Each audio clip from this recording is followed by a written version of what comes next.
અમરેલી જિલ્લા કોંગ્રેસ સમિતિ આયોજિત 16મી તારીખે નગરપાલિકાની ચૂંટણી યોજાવાની છે. એના પ્રચાર અર્થે જિલ્લા કોંગ્રેસ સમિતિના આમંત્રણને માન આપીને પ્રદેશ સમિતિએ અહીંયા પ્રચાર માટે આદેશ કર્યો છે. ત્યારે જિલ્લા કોંગ્રેસ સમિતિના પ્રમુખ પ્રતાપભાઈ બેન જેનીબેન, અમરેલી જિલ્લા કોંગ્રેસ સમિતિના તમામ હોદ્દેદારોએ સ્વાગત કર્યું એ બદલ એમનો સૌનો આભાર માનું છું. આજે 4 નગરપાલિકાઓની ચૂંટણીમાં જે રીતે જિલ્લા કોંગ્રેસ સમિતિએ કાર્યક્રમ ગોઠવ્યો, ત્યાં જઈને કાર્યક્રમમાં હાજરી આપીને લોકોને કોંગ્રેસ પાર્ટીને વોટ આપવા માટે વિનંતી કરીશું. સાથે સાથે જે નગરપાલિકા વર્ષોથી જ્યાં ભારતીય જનતા પાર્ટીનું શાસન છે, પંચાયતથી કરીને પાર્લામેન્ટ સુધી એમની ડબલ એન્જિનની સરકારની વાતો વારંવાર આપણે સાંભળીએ છીએ. 15 વર્ષના શાસનમાં નગરપાલિકામાં રસ્તાઓની વાત હોય, ગટરની વાત હોય, પીવાના પાણીની વાત હોય, સફાઈની વાત હોય, અને ગરીબ ને મધ્યમ વર્ગના જે લોકો છે એમને ન્યાય આપીને જે એમના જે પ્રશ્નો છે એ વર્ષોથી પડતર છે. ત્યારે અમે કોંગ્રેસ પાર્ટી તરીકે લોકોને ભરોસો આપીશું કે ભારતીય જનતા પાર્ટી એવું કહે છે કે કેન્દ્રમાં અને રાજ્યમાં અમારી સરકાર હોય તો અમે સારી રીતે વિકાસ કરશું. તો ભારતીય જનતા પાર્ટીનું રાજ એ 30 વર્ષથી ગુજરાતમાં રાજ્ય સરકાર છે અને 15 વર્ષથી નગરપાલિકાઓમાં પણ એમનું શાસન છે. ત્યારે એમને કોણ ના પાડતું હતું રાજુલાના તમામ 4 નગરપાલિકાઓનો વિકાસ કરવાનું? ત્યારે આજે અમે મીડિયાના માધ્યમથી એટલું કહીશું કે ભારતીય જનતા પાર્ટી એ લોકશાહીને માનતી નથી. ડેમોક્રેસીને ટકાવવાનું કામ એ સર્વપક્ષીય અને તમામ લોકોનું, નાગરિકોનું છે. પણ ચૂંટણી આવે એટલે સામ દામ દંડ ભેદની રાજનીતિ અપનાવીને કોંગ્રેસના કાર્યકરોને ધમકાવવા, એમના ફોર્મ વિડ્રો કરાવીને બિનરીફ કરીને બીજા ચૂંટણીઓ પર એની અસર પાડીને એક એવું વાતાવરણ ઊભું કરવું, કોઈ નાના મોટી લાલચો આપવી, એમના કોઈ પરિવારમાંથી નાના મોટા ધંધા રોજગાર કરતા હોય તો એની ધમકીઓ આપવી, આ એમના લોહીમાં વરેલું છે. એ એમને લોકોને પ્રેમથી કે લોકશાહીની જે આપણી પ્રણાલિકા, બંધારણીય જે આપણા વર્ષોથી આપણા જે નિયમો કાયદાઓ છે કે એક સિસ્ટમ છે, એ સિસ્ટમને અનુસરવાને બદલે માત્ર ને માત્ર મેં કહ્યું એ પ્રમાણે સામ દામ દંડ ભેદની રાજનીતિ સમગ્ર દેશની અંદર એમની તાનાશાહી ભર્યું જે વર્તન છે એને લાંબા સમય સુધી હવે લોકો એ બાબતને ઠુકરાવીને એક પ્રેમ, સ્નેહ, લાગણી અને એક બંધારણીય જે આપણાને હકો મળેલા છે એ પ્રમાણે હવે લોકો એ તરફ જઈ રહ્યા છે. ત્યારે ભૂતકાળની અંદર કોઈ પણ સ્ટેટની ચૂંટણી હોય, વિધાનસભાની હોય કે લોકસભાની હોય, ત્યારે હમણાં મહારાષ્ટ્રની વાત કરીએ તો પરપ્રાંતિયોમાંથી મતદારો દાખલ કરાવીને ચૂંટણીઓ જીત્યા. એમ અનેક વખત જ્યારે પણ બીજા પક્ષોની સરકાર તોડવાની વાત હોય કે જે રીતે એ એમને સતત લોકશાહીનું હનન કરવા માટેનું કામ કર્યું છે. ત્યારે હું આજે અમરેલીના કોંગ્રેસના સૌ આગેવાનોને અભિનંદન આપું છું કે આજે મેં પોતે વિઠ્ઠલપુરની મુલાકાત લીધી. પાયલબેન ગોટીના પરિવારને એમને બધાને મળી ભૂતકાળની અંદર જે એ ઘટના બની અને એક મહિલાઓને સન્માન આપવાને બદલે એક દીકરીને, ગરીબ પરિવારની દીકરી એક પોતાના રોજગારી માટે કરીને એક નાના મોટા ધંધા રોજગાર સાથે ટાઈપિંગના કામ સાથે સંકળાયેલી હોય અને એને આ રીતે હેરાન કરીને એનું સરઘસ કાઢવામાં આવે, તો હું આપના માધ્યમથી પોલીસને એટલું જ કહું કે તમે કદાચ બુટલેગરોનું સરઘસ કાઢ્યું હોત, ભ્રષ્ટાચારીઓનું કાઢ્યું હોત અને તમામ ક્રાઇમ સાથે સંકળાયેલા લોકોનું કાઢ્યું હોત તો હું પોલીસને અભિનંદન આપત. પણ આ એક નારીનું, એક દીકરીનું અપમાન, એક અમરેલીની દીકરીનું નહીં, સમગ્ર ગુજરાતની બેન દીકરીઓનું અપમાન છે.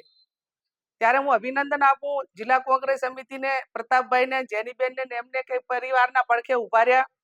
સતત એમને કોઈ પણ પ્રકારના સ્વાર્થ વગર એક એમને પ્રોટેક્શન આપીને જે સહન કરવું પડ્યું સહન કરીને પણ એ દીકરીને ન્યાય અપાવવા માટે એમને જેટલા પ્રયત્નો કરવા હતા એટલા એમને કર્યા અને આજે પણ સમગ્ર કોંગ્રેસ પરિવાર અને અમે બધા જ પાયલબેનને ન્યાય મળે એમને જે અધિકારીને તપાસ સોંપવામાં આવી છે એ અધિકારી આજ સુધી આટલો ટાઈમ થયો છતાં એનો રિપોર્ટ પણ જે રજૂ કરવો પડે એ કયા કારણોસર નથી કર્યો. તો આવા અનેક કાયદો અને વ્યવસ્થા, એટલે મારો કહેવાનો અર્થ એટલો જ છે કે કાયદો અને વ્યવસ્થા આ રાજ્યની અંદર એ એકદમ કથલેલું છે. ચાહે બેન દીકરીની વાત હોય, કોઈ આમ નાગરિક હોય, એને પોતાને સલામતી માટે જે એક પોલીસનું પ્રોટેક્શન મળવું જોઈએ એ ક્યાંક ને ક્યાંક કોઈ કયા કારણોસર નથી મળતું. એ એક આવનાર સમયમાં સમગ્ર ગુજરાત માટે અને અમરેલી માટે ચિંતાનો વિષય છે. ડ્રગ્સના ગુનેગારોને પકડવાને બદલે એક નાના નાના લોકો ઉપર ખોટા કેસ કરીને વારંવાર ડરાવી ધમકાવીને કોઈ બીજા પક્ષને મદદ કરે અથવા તો એની વિચારધારા પ્રમાણે કામ કરે તો આવું એ એક પ્લાનિંગ બંધ જ્યારે વારંવાર થતું હોય છે ત્યારે પાર્ટીની વિચારધારા એ સત્તા માટે નહીં પણ સેવા માટે છે અને સંઘર્ષ માટે છે. જ્યાં પણ અન્યાય થશે ત્યાં કોંગ્રેસના કાર્યકરો અમરેલીના હોય કે સમગ્ર ગુજરાતના હોય, આ પાયલબેનના દાખલા ઉપરથી સમગ્ર ગુજરાતની મહિલાઓને અને કોંગ્રેસને ક્યાંક ને ક્યાંક જે તે વિસ્તારમાં મહિલાઓનું કે કોઈ પણ ક્રાઇમ બને ત્યારે પ્રોટેક્શન આપવા માટેનું મનોબળ વધ્યું છે. અને જ્યારે પણ આવી કોઈ ઘટના અમે એમ માનીએ છીએ કે રાજ્ય સરકાર કાયદો અને વ્યવસ્થા જાળવે, બેન દીકરીઓની સુરક્ષા માટે ગંભીર રહે, પણ ક્યાંક આવી ઘટના બનશે તો જેમ અમરેલીએ જિલ્લા કોંગ્રેસ સમિતિએ સાથે મળીને પ્રોટેક્શન આપીને એક ઉદાહરણ પૂરું પાડ્યું, એમ જ્યાં જ્યાં જ્ઞાનીબેન અને જેનીબેન, જ્ઞાની ને જેનીની જોડી આમ તો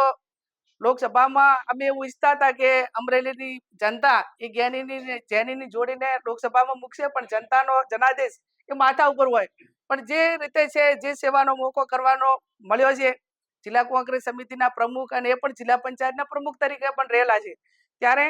અહીંના લોકલ ભૌગોલિક સ્થિતિ પ્રમાણે જે કાંઈ પ્રશ્નો છે એ પ્રશ્નો એક સમય હતો 2017 થી 22 સુધીનો કે આ વિસ્તારના 5 ધારાસભ્યો અમરેલીના એક પ્રશ્ન લોકસભામાં રજૂ કરીને વાત સરકાર સુધી પહોંચાડતા હતા. પછી કોઈ પણ પ્રકારનો હોય અને 5 વર્ષની અંદર આ વિસ્તારમાં સારામાં સારું કામ કરવા માટેની કોંગ્રેસના ધારાસભ્યોએ જે પહેલ કરી એનું પાછું પુનરાવર્તન થાય અને આવનાર સમયમાં સાથે મળીને લોકોના હિતમાં એ તમામ અમારા કોંગ્રેસના કાર્યકરો કામ કરે એવી અપેક્ષા સાથે આજે